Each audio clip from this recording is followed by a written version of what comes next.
নড়াইলের ১০০ শয্যার আধুনিক সদর হাসপাতালে জনবল ও শয্যা সংকটে ব্যাহত হচ্ছে চিকিৎসা সেবা। হাসপাতালের প্রতিটি বেডের বিপরীতে চিকিৎসা নিচ্ছেন ৪ থেকে ৫ জন রোগী। জনবলের ঘাটতি নিয়ে রোগীদের চিকিৎসা দিতে হিমশিম খাচ্ছে হাসপাতাল কর্তৃপক্ষ। নড়াইল প্রতিনিধি মির্জা মাহমুদ হোসেন রন্টুর তথ্য ছবিতে আরো জানাচ্ছেন এসকেএন রেশমা।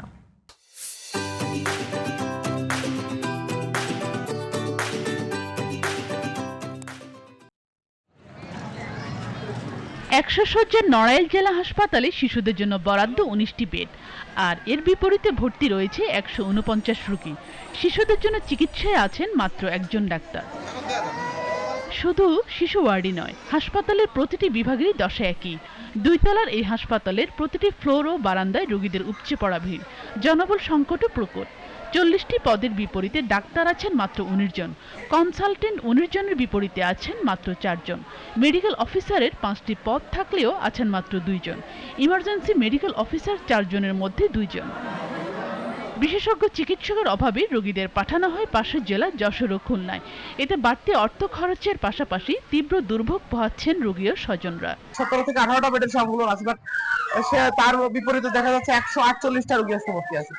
যেখানে একটা সরকারি হাসপাতাল, যেখানে উচিত ছিল শিশুদের দিকে আলাদাভাবে কেয়ার রাখা, কিন্তু সেটা না হয়ে একটা বেডে ৫ জন করে। এটা কারণে শিশুদের আরো সংক্রমণ বৃদ্ধি পাচ্ছে। ভিতরে বাইরে কোনো জায়গায় ফাঁকা জায়গা নাই, প্রত্যেকটা বেডে ৩-৪টা করে রোগী। ব্যবস্থা আছে ৫০টা বেড, রোগী আছে হাজার হাজার। জনবল ও শয্যা সংকটের বিষয়টি ঊর্ধ্বতন কর্তৃপক্ষকে জানানো হয়েছে বলে জানান হাসপাতালের তত্ত্বাবধায়ক। চিকিৎসক পাওয়ার জন্য মন্ত্রণালয়, ডিজি অফিস, খুলনা যে বিভাগীয় অফিস আছে, সব জায়গাতে আমরা চিঠি পাঠাচ্ছি।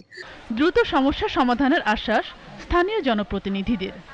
এই নড়াইলের স্বাস্থ্যসেবা আরো উন্নত করার জন্য যে সমস্ত কিছু প্রয়োজন আমরা পাশে থাকবো। আমাদের মাননীয় স্বাস্থ্যমন্ত্রীর সাথে কথা বলেছি এবং তিনি খুব আন্তরিকতার সাথে শুনে যাবতীয় বিষয়গুলো সমাধানের জন্য অতি দ্রুত সমাধান হবে এটা আশ্বস্ত করেছেন। এসকেএন রেশমা, জিটিভি নিউজ।